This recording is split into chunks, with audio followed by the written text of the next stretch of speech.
Hello everyone. तो कि मैंने पिछले वीडियो में आप सबको बताया था कि कैसे कोरोना फैल रहा है, कैसे महामारी और आगे तक बढ़ा और हमें एस एम एस मतलब एस का मतलब सोशल डिस्टेंसिंग, एम का मतलब मास्क हमेशा यूज करना, एस का मतलब सैनिटाइजर, सैनिटाइजर से हाथ धोना, साफ पानी पीना और स्वस्थ रहना, तो कोरोना से बचा जा सकता है। और दूसरी बात यह है कि मैंने उस टाइम बताया था कि हमारे देश में हर्ड इम्यूनिटी हर्ड इम्यूनिटी क्या है। अगर आप नहीं समझते तो पिछला वीडियो देखिए, कोरोना वायरस पार्ट 1। तो हमारे देश में हर्ड इम्यूनिटी बढ़ रहा है। तो जैसे ये इम्यूनिटी डेवलप हुआ है, इंडिया में कुछ हद तक राहत मिली है। तो हम डिस्कस कर रहे थे lesson learned from pandemic part 2। आज पार्ट 2 है, क्योंकि मैंने पहला पार्ट पहले से डिस्कस किया था। और मैंने ये जो ऐसे था अपने कॉलेज में लिखा था, और ये ऐसे बहुत फेमस गया है, तो इसीलिए मैं सोचा कि ऐसे आपको सुनाऊं एक बार, तो आप भी सुनिए। तो हम पिछले टाइम में थे कि लॉकडाउन हुआ था, और जिसके वजह से बहुत बड़ी समस्या हो गया था। तो अवेयरनेस फैला था और उसके बाद अनएम्प्लॉयमेंट बढ़ गया था। तो आज हम आगे की पेज डिस्कस करेंगे। Prevention is better than cure. Very fast wave of corona started in 2019, while second and third wave of corona started in May 2021 and January 2022 respectively. आपको ये PDF लास्ट वीडियो, जब कोरोना वायरस का last video shoot होगा तभी आपको मिलेगा।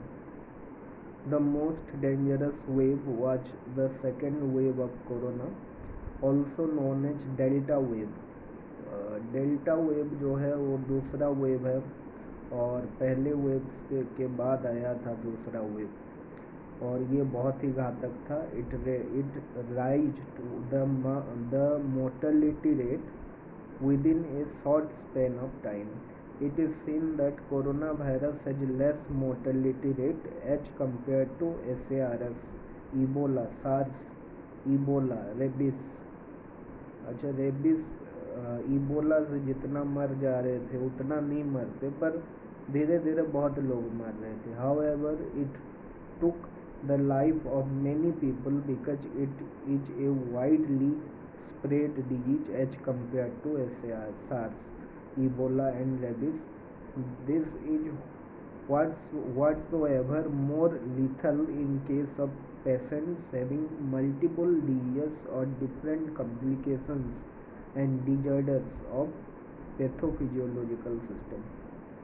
तो ये बीमारी तो होता ही होता था, पर जिसका इम्यूनिटी ख़राब था, जिसको बहुत सारे डिजीज़ हो रखे हों जैसे हार्ट का, लीवर का, तो उनके लिए और घातक होता था ये बीमारी। Children and young age group recovered very soon because of their high immune power. As corona is a widely spread disease, it needs more attention to severe and lethal patients in ICU. Many patients admitted in hospital died due to medical negligence and unavailability of oxygen.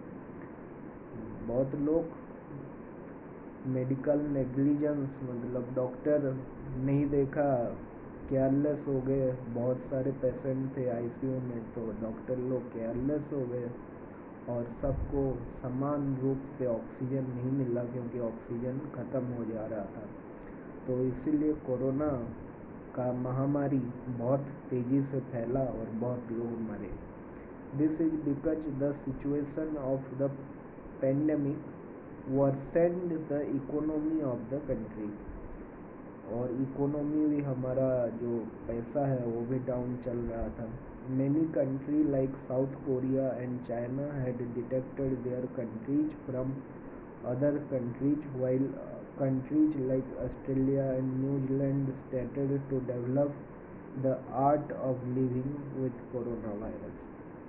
New Zealand and Australia did not develop a zero COVID case policy like that of China and South Korea. China में क्या हो गया था कि corona को लेके जो तहसीत फैला था, जो डर फैला था, तो उसको ये लोग क्या किए कि चाइना ने एक जीरो कोविड केस पॉलिसी निकाल दिया था कि वो उस कंट्री में अब जो हो गया सो हो गया, अब कोई नहीं है कोविड वाला, ऐसा करके एक जीरो कोविड केस पॉलिसी निकाला था.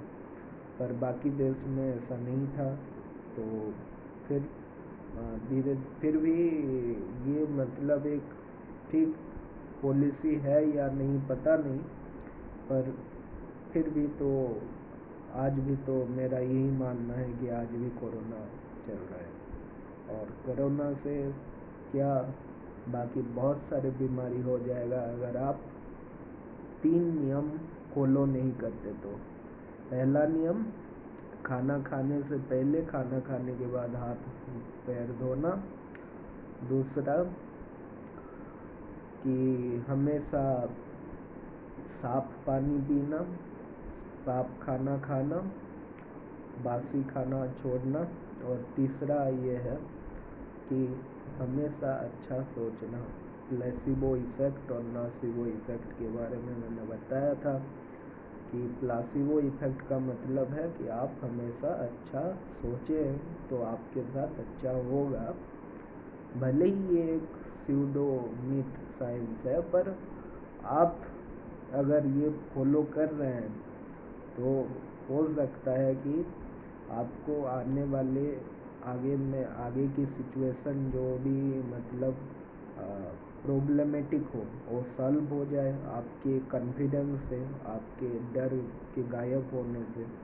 मैं हमेशा सनातन धर्म को मानता हूँ और ये धर्म जो है ये हमें अनुशासन सिखाता है और आगे बढ़ने की एक जील देता है. और मैं क्योंकि ईश्वर समर्पित जीवन जीता हूँ तो मेरे लिए तो भगवान ही सब कुछ है और भगवान ही जो हैं हमें डर से बचाते हैं और हमें आने वाले विपत्ति से भी तारते हैं. तो इसके लिए भी एक अलग सीरीज हम लाएंगे, पर पहले ये सुन लीजिए कि अब क्या हुआ जीरो कोविड केस पॉलिसी के बाद. Ebola virus was non-contagious, so chances of death is 70% more than coronavirus. It is because mortality rate is inversely proportional to the contagious rate.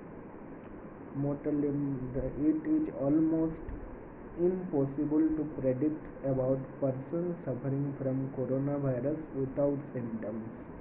क्या होता था कि कोरोना वायरस भी 2 प्रकार के दिखाते थे कि एक पेशेंट में लक्षण वो ज़्यादा होता था और एक पेशेंट में लक्षण नहीं होता था पर उसे कोरोना वायरस होता था. तो ज़रूरी नहीं है कि अगर आपके पास वायरस हो तो आपके साथ लक्षण भी होगा. It is almost unpredictable. ठीक है. तो it is because incubation period of coronavirus, it is almost impossible to predict about person suffering from coronavirus without symptoms. It is because incubation period of coronavirus is 2 to 11 days and R naught value is around 2 to 3. It means one person suffering from coronavirus infects another 2 or 3%. Coronavirus can live in air for 3 hours while it can live in plastic for 3 days. Corona virus हवा में 3 घंटा तक जिंदा रहेगा और plastic में 3 दिन तक जिंदा रह सकता है। देख लो, आप तो इधर उधर भागते रहते हो। It is seen that corona virus is more sensitive to temperature. It can withstand cold but cannot tolerate hotness. However, learning from pandemic is an art or a step towards self-improvement of life. तो क्या है कि corona virus गर्मी को सह नहीं सकता और ठंडी में बहुत ज़्यादा फैलता है। तो आप ठंड से दूर बचें। वैसे ही जुकाम कफ होता है ठंडी में, तो आप ठंड में ज़्यादा मत रहो, ना गर्मी में बहुत रहो कि गर्मी में बहुत ऐश मत करो। गर्मी नॉर्मल होना चाहिए, मॉडरेट होना चाहिए, और इतना ज़्यादा मत रहो ठंडी में जुकाम लग सकता है, भले ही वो गर्मी का हो या सर्दी का हो। आपको रहना नहीं है ठंडी में, क्योंकि वो गर्मी को टोलरेट नहीं कर सकता। अच्छा, however learning from pandemic is an art और step towards self improvement of life. ये जो है, ये जीवन की जो इम्प्रूवमेंट जो है, ये जो इम्प्रूवमेंट है जीवन की, ये हमारा कैसे होगा? सीखने से होगा। क्या सीखने से होगा? Lesson learn from pandemic. अगर इसे आप सीखते हो तो आप स्वस्थ रहोगे। We became more crucial to save nature. यही बात मैं हमेशा, एक टाइगर का वीडियो भी मैंने छोड़ के बताया था कि तुम नेचर को सेव करो। क्योंकि एक क्वेश्चन था ना, एक लोग का क्वेश्चन था कि तुम कैसे कहते हो कि तुम्हारे जो पेड़ हैं, जो पेड़ पौधे हैं, ये तुम्हारे बंधु कैसे हैं, ये तुम्हारे दोस्त कैसे हैं, और ये कैसे पूजनीय हैं। ये मतलब इससे क्यों हम बहुत आदर, संस्कार, सम्मान देना चाहिए। क्योंकि देखो, बहुत सिंपल सा फंडा है। पेड़ हमें ऑक्सीजन देता है, उसके बदले कार्बन डाइऑक्साइड लेता है। तो अगर आप सभी पेड़ को हटा दोगे इस दुनिया से, तो क्या आप बच पाओगे? क्या आपका जिंदा रहना पॉसिबल है? क्योंकि कार्बन डाइऑक्साइड तो छोड़ दोगे, पर ऑक्सीजन कहाँ से लाओगे? तो इसलिए मैं कहता हूँ कि पेड़, जो कोई भी पेड़ हो, एक पेड़ है पीपल का पेड़, शायद वो उल्टा करता है, कार्बन डाइऑक्साइड लेता है, पर उसका भी तो एक फंक्शन होगा प्रकृति में, इसलिए प्रकृति ने बनाया है उसे। तो ऐसे ही आप पेड़ मत काटो। मैं हमेशा एफॉरेस्टेशन को प्रमोट करता हूँ। हमेशा पेड़ बचाओ, पेड़ लगाओ और स्वस्थ रहो। धन्यवाद।